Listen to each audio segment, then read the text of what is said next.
রব্বুল আলামিনের কথা শুনে ঈমানদারদের অন্তরের ভিতরে তাদের ভয়ের সৃষ্টি হয়ে যায়। কি হয়ে যায়? ভয়ের সৃষ্টি হয়ে যায়। ওয়াইদা তুলিয়াত আলাইহিম আয়াতুহু, and the verses of the Holy Quran is recited to them, যখন কোরআনের আয়াত তাদের সামনে তেলাওয়াত করা হয়, জাদাতুহুম ঈমানা, this increases their faith, এই কোরআনের আয়াত ঈমানদারের অন্তরের ভিতরে ঈমানকে বাড়িয়ে দেন। সুবহানাল্লাহ। তাহলে আল্লাহ পাকের কোরআনের মাহফিলে বসলে লাভ না লস? লাভ। আলহামদুলিল্লাহ, এখানে আমরা এসেছি, আর ঈমান বাড়িয়ে দিবেন কে? একটু জোরে কথা বলতে হবে, কে? একটু তাকবীর দেন না রে, তাকবীর। ঈমানদারের তাকবীর এত দুর্বল হলে চলে না, চলে কি? ঈমানদারের তাকবীর হবে সিংহের গর্জনের মতো, ঈমানদারের তাকবীর হবে বাঘের হুঙ্কারের মতো, ঈমানদারের তাকবীর হবে শয়তানের সমস্ত চক্রান্তকে, শয়তানের সমস্ত ষড়যন্ত্রকে দূরীভূত করার জন্য। ঈমানদারের তাকবীর হবে আল্লাহর মহব্বত, রাসূলের মহব্বত অন্তরে পয়দা করার জন্য। ঠিক কি না? আমরা তো আল্লাহর নবীজি এই পৃথিবীর শ্রেষ্ঠ আদর্শ, নূর নবীজির উম্মত। ঠিক কি না? আমরা তো খালিদ বিন ওয়ালিদের উত্তরসূরি, আমরা তো হামজার উত্তরসূরি, আমরা হযরত ওমরের উত্তরসূরি, আমরা হযরত আলীর উত্তরসূরি। ঠিক কি না? সুতরাং আমরা যাদের উত্তরসূরি তারা ঈমানে কখনো দুর্বল ছিলেন না। এই জন্য আমি আপনাদের কণ্ঠ থেকে একটু তাকবীরের আওয়াজ শুনতে চাই। একটু দিতে পারবেন কি? না তাকবীর, নারায়ে রিসালাত, নারায়ে তাকবীর, নারায়ে রিসালাত।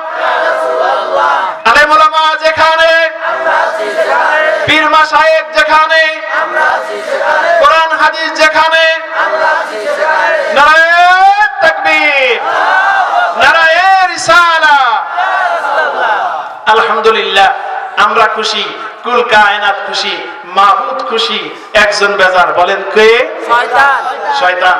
কারণ সে সারা বছর গুনাহ যা করিয়েছে, আজকের এই মাহফিলে এসে আল্লাহর নামের তাকবীরের ধ্বনি দেওয়ার কারণে, আল্লাহর কোরআন শোনার কারণে আমাদের পিছনের সমস্ত সগীরা গুনাহগুলো মাফ করে দিয়েছেন কে?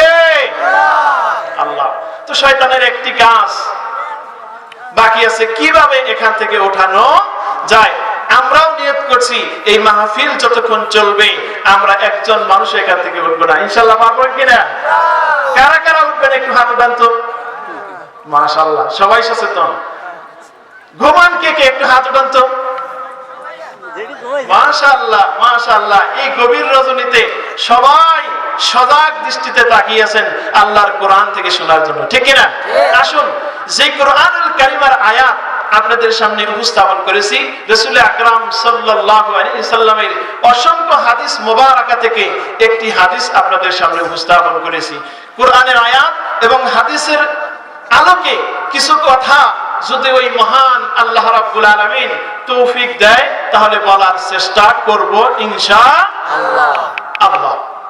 তো যা হোক, অগণিত অসংখ্য দরুদ ও সালাম আল্লাহর সৃষ্টির প্রধান আকর্ষণ, বিশ্ব সভার সভাপতি, সমস্ত নবী রাসূলগণের মাথার মুকুট, শামসুল হেদায়াত, বদরুদ্দোজা, সৈয়দুস সাকালাইন, ইমামুল মুরসালিন ও খাতামুন নবিয়্যিন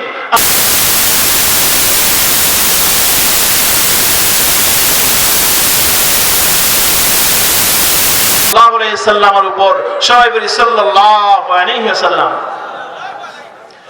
যাকে আল্লাহ রাব্বুল আলামিন এই পৃথিবীর সর্বশেষ এবং সর্বশ্রেষ্ঠ নবী এবং রাসূল হিসেবে প্রেরণ করেছেন, যার পরে আজ পর্যন্ত অবশ্যই এই পৃথিবীতে কোন প্রকার নবী কিংবা রাসূল আসে নাই, অবশ্যই এখনো নাই, অবশ্যই ভবিষ্যতে আর আসবে না। সম্মানিত হাজিরিন, আমি আপনাদের সামনে যে আয়াতে কারিমা তেলাওয়াত করেছি, আসুন আমরা সেই আয়াতে কারিমা তেলাওয়াতের মাধ্যমে সরাসরি আলোচনায় চলে যাই। আমার সাথে বলুন, আউযু বিল্লাহি মিনাশ শাইতানির রাজীম, বিসমিল্লাহির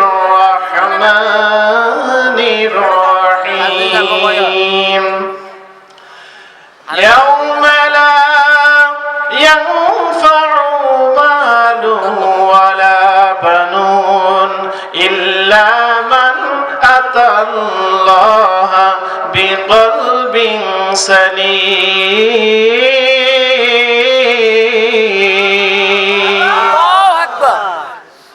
আল্লাহ রাব্বুল আলামিন বলেন, কিয়ামতের সেই কঠিন ময়দানে মানুষের ধন সম্পদ, সন্তান সন্ততি কোনো কিছুই কাজে আসবে না।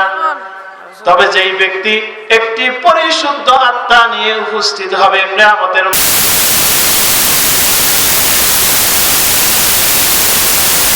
হয়ে যাবে। সুবহানাল্লাহ। তাহলে আমাদের ধন, আমাদের সম্পদ কোনো কিছুই কিয়ামতের ময়দানে আমাদেরকে নাজাত দিতে পারবে না, যদি আমাদের অন্তরকে পরিশুদ্ধ না করতে পারি। আল্লাহর ওলির দরবারে এসেছি কি করার জন্য? অন্তরকে পরিশুদ্ধ করার জন্য। আল্লাহ রাব্বুল আলামিন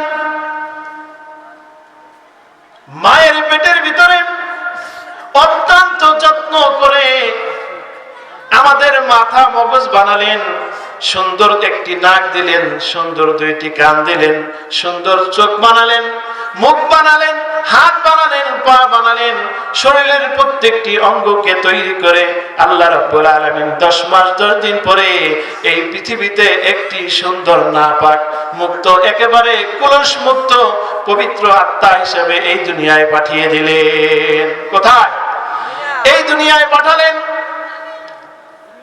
যে আল্লাহ রাব্বুল আলামিন এই দুনিয়ায় পাঠালেন, যেই জায়গায় মা জানতো না কিভাবে আমার মাথাটা হয়েছে, কিভাবে আমার দুইটি চোখ তৈরি হয়েছে, কিভাবে আমার কান তৈরি হয়েছে, কিভাবে আমার এত দামি হাত তৈরি হয়েছে, পা তৈরি হয়েছে, যেই বিষয়টা মাও জানতো না, জানতো কে?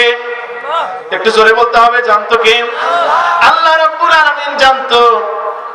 সেই আল্লাহ রাব্বুল আলামিন দুনিয়ায় পাঠায় দেওয়ার পর আমরা দুনিয়ায় আসলাম।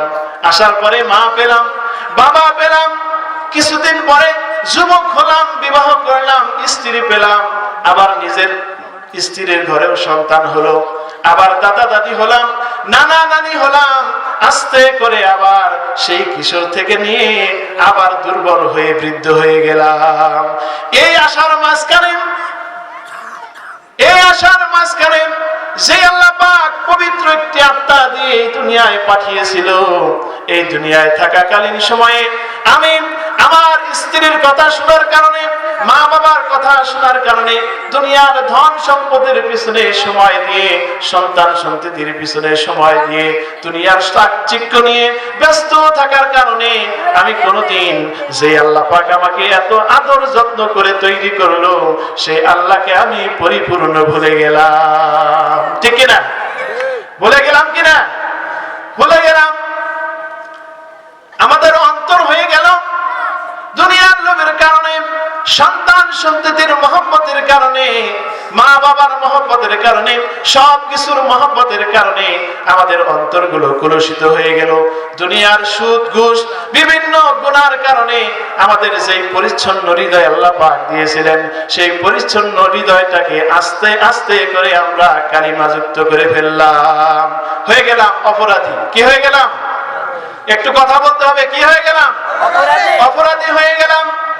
এই অপরাধযুক্ত অন্তরকে আল্লাহ রাব্বুল আলামিন অ্যাকসেপ্ট করবে না। এই গুনাহযুক্ত অন্তরকে আল্লাহ রাব্বুল আলামিন কিয়ামতের ময়দানে কখনো জান্নাতে প্রবেশ করাবেন না।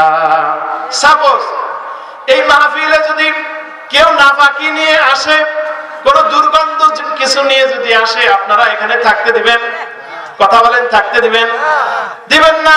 তার দুর্গন্ধের কারণে অনুরূপ ভাবে কোন ব্যক্তি যখন গুনাহ করে এই দুনিয়া থেকে বিদায় নিয়ে যায়, গুনাহ করার কারণে তার আত্মাটা এমন দুর্গন্ধ হয়ে যায়, ওই দুর্গন্ধযুক্ত আত্মা কখনো আমার আল্লাহ পাকের পবিত্র জান্নাতে কখনো নিবে না।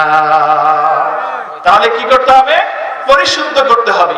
রাসূল আকরাম সাল্লাল্লাহু আলাইহি ওয়াসাল্লাম বললেন, ইন্না লিকুল্লি শাইইন সিকালাতুন ওয়া সিকালাতুল কুলুবি যিকরুল্লাহ। নিশ্চয়ই প্রত্যেক জিনিস পরিষ্কার করার একটা যন্ত্র আছে, আর মানুষের অন্তর পরিষ্কার করার যন্ত্রের নাম হলো আল্লাহর জিকির। সুবহানাল্লাহ। এইজন্য আমরা ওলির দরবারে এসেছি অন্তরকে পরিশুদ্ধ করার জন্য। কি করার জন্য? এই পৃথিবীতে আল্লাহ রাব্বুল আলামিন যে পবিত্র একটি আত্মা দিয়েছিলেন, ওই আত্মাকে যদি আমরা কলুষিত না করতাম, ওই আত্মাকে যদি আমরা স্বচ্ছ রাখতাম, আয়নার মতো পরিষ্কার রাখতাম, তাহলে এই অন্তরের ভিতরে আমার আল্লাহ পাকের মারিফাতের নূর চমকাইতে থাকতে। বলেন সুবহানাল্লাহ।